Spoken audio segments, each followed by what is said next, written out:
very interesting like series of progressions in your career. I'm really curious. So by the time you started Jett Stack, can you maybe like compare and contrast kind of the way that you learned about commercializing open source as the way Canonical saw it versus the way that Mongo that was a large part of what gave me the confidence to start a company around open source, is that I'd seen a few different approaches to the commercial side of open source, and they were both wildly different. Because I think when Canonical started and Ubuntu was created, it was at a time when if you could get eyeballs and could get users, you automatically assumed you would be able to monetize it, and that wasn't as easy as I might have thought it would have been. And for a while, I would say probably our greatest source of revenue was Ubuntu T-shirts. Whoa. Whoa. That doesn't surprise me. I mean, as weird as it sounds, it doesn't surprise me. But honestly, that was the first year or so, because Mark had his grand vision, and obviously Red Hat had got some traction, but Red Hat, even at the time, was a tiny company relatively to the other sort of IT companies or BMS that were out there. And I think it was all around, I think Mark had great visions of maybe an alternative to like the Apple ecosystem, but open and free. And obviously you must be aware of the name Ubuntu, meaning humanity to others and humanity to all. So I had this great mission led, and on day one, I was introduced to the concept of one of our goals as being squashing bug number one, which was beating Microsoft.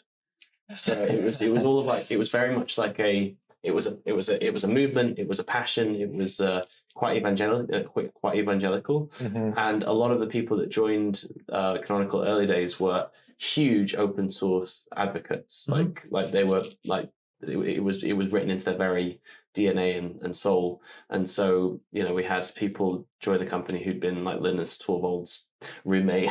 We had a lot of the early sort of contributors to the working with Stallman around the licensing, and then early contributors to the Linux kernel. So we had like that was kind of the world that I was kind of introduced to. Here's me as a grad who'd just come off 3 years doing door-to-door sales at university, thinking, how am I going to make money from this, and not really working out for a long time how to kind of do that. When like I said, the only thing that was kind of selling relatively easy was the merchandise.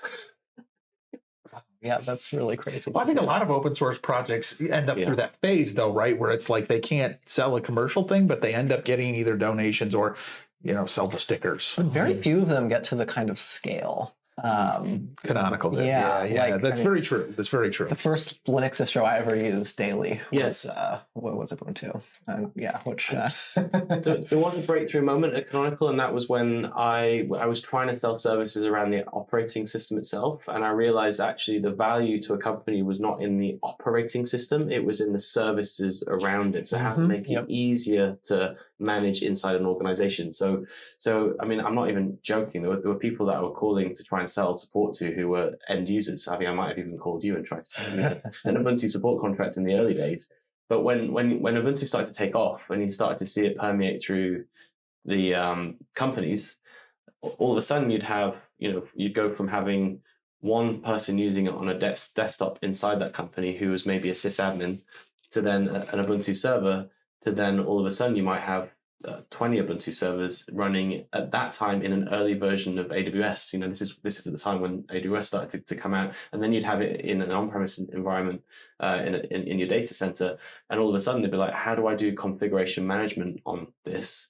And it starts to become very difficult, because before they were treating their servers like pets, and it's like you have to go feed it and water it and update it and manage it and do configuration management. When you've got 10, 20, 30 servers, you have to do configuration management. And we came across this, we created this product called Landscape, and that was configuration management for Ubuntu on a larger scale. And that was the first time I had a product that I found relatively easy to sell the value of. Before that, just selling support, I mean, you can make a certain amount of money from it, but it wasn't going to go very far unless you had something that was going to add real value on top of the operating system itself.